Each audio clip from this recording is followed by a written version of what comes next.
Well, of course, hungry babies don't care what's being done to fix the problem 2 weeks or 3 weeks from now, and moms are resorting to desperate measures to feed their babies. Joining me now is Dr. Krupa Playforth. She is a pediatrician and a social media influencer known as the Pediatrician Mom. Okay, Doc, turns out you yourself are struggling to find formula for your baby. Help me sort of navigate, where is this going to go? How are women and families going to manage through this? It's so stressful. Yes, I have a 10-month-old who is on a specialized formula, and we've been having a lot of trouble finding it. And I'm just one of many parents that are facing this issue. Dr. Krupa, they're starting to make their own at home because they're desperate, because they can't find it. And I know, as having been a mom that used formula as well as breastfeeding, that is not safe. It is absolutely not safe. I understand the temptation. Formula is what our babies need to survive. And, parents are willing to resort to desperate measures to try to make sure that their babies are fed. But there are certain things that we definitely recommend against, and making your own formula at home is one of those things. Like, just let's be super clear about it. I mean, some people are using cow's milk, sometimes goat's milk. There is nothing that you can do at home to make your own formula. That is, I mean, is that a definitive line?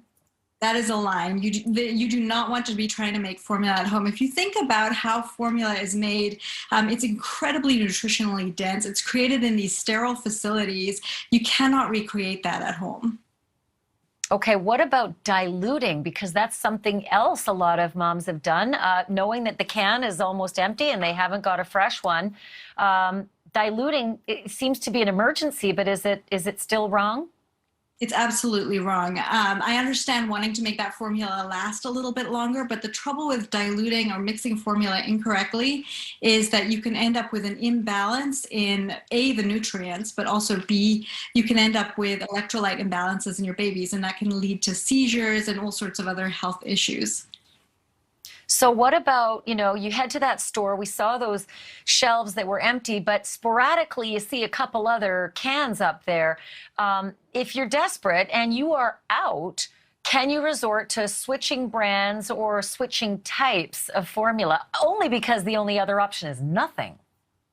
This is a great question. So for babies that are on a cow's milk-based formula, there are a lot of other options that are available. A lot of people are reluctant to make the switch if they know that their baby is, comfortable with one particular brand, but generic alternatives are great.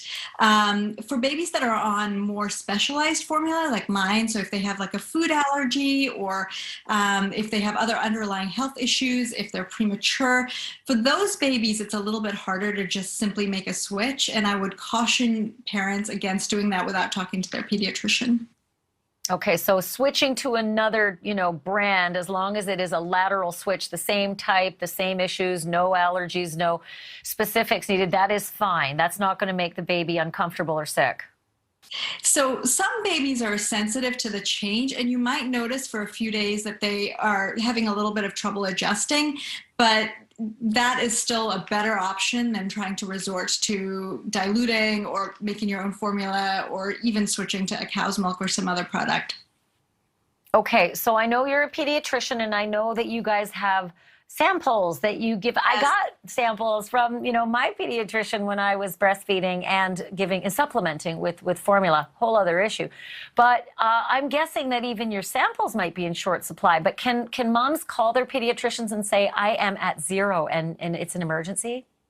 Absolutely. And I actually think not very many parents know that pediatricians do have supply that we hand out. So reaching out to your pediatrician if you're really struggling is absolutely a great first step. I know that some pediatricians have received donations from families. They also have, contact with representatives from different brands that they can contact if a baby, for example, needs a very specific formula. So they can help you advocate. Dr. Krupa Playforth, thank you so much. Pediatrician known as the Pediatrician Mom. So appreciate your information tonight. It's invaluable. Thanks. Thanks. Thank you for watching. Click the red subscribe button below so you can get more of NewsNation's fact-driven, unbiased coverage.